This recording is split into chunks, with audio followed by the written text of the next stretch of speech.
Shalom! Welcome back to another episode of Weekly Torah Talks, where we share timely Torah messages relevant both to the Beit HaMikdash and to your lives. This week's Parsha, Parshat Shemot, marks a quiet but profound turning point in Jewish history. Until now, in Sefer Bereshit, we have been following individuals and then a family, Avram, Yitzchak, Yaakov, and his children, and finally the 70 souls who go down to Mitzrayim. But then, the Torah tells us something remarkable. The children of Israel were fruitful, they swarmed, they multiplied, they became exceedingly strong, and the land was filled with them. The Torah doesn't use just one verb, it uses many. This is not just population growth, this is transformation. And immediately afterward, Paro looks at them and says, Hineni am b'nei Yisrael. Behold, the people of Israel. At that moment, the Jewish people became a nation. What's really fascinating is how that nationhood is described. The Torah does not say that they founded institutions, adopted an ideology, or declared a political program. They became a people because they were recognized as a people, treated as a people, and soon, oppressed as a people. This brings us to a very contemporary idea.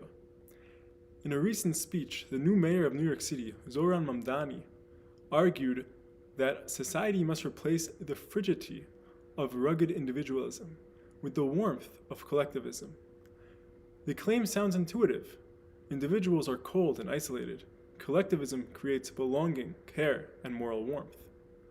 But Judaism fundamentally rejects this framing, and Parshat Shemot already shows us why. The Torah does not believe in rugged individualism. A Jew is never morally alone. From the very beginning, Judaism is about obligation.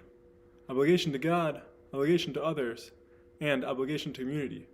We are commanded, accountable, responsible. But the Torah also rejects collectivism, at least as an ideology that dissolves the individual into the group. In Judaism, the individual never disappears. Each human being is created b'tselem Elokim, in the image of God. Chazal say that every person is an entire world. No system, no movement, no nation can absorb a person's moral responsibility. Rabbi Lord Jonathan Sacks expressed this beautifully when he explained that Judaism is neither individualistic nor collectivist, but covenantal. A covenant doesn't erase the self. It binds selves together through responsibility. I am not less of an individual because I belong to a people. I am more responsible because of it. And this is where the flaw in the collectivist argument becomes clear.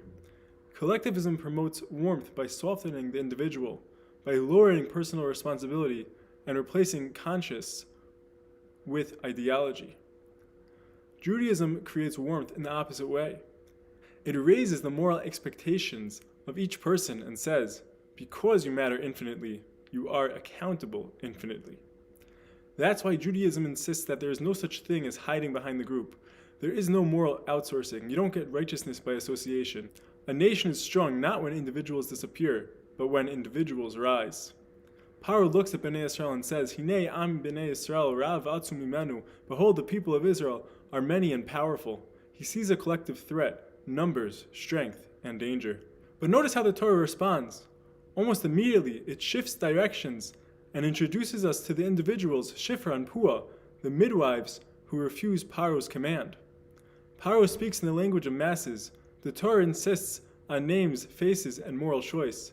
That contrast between seeing people as a faceless collective and seeing them as morally responsible individuals begins in the very first chapter of Shemot.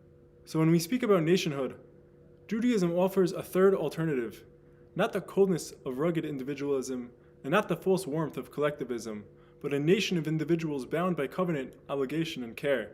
That is the Jewish model, collective destiny built on individual moral choice.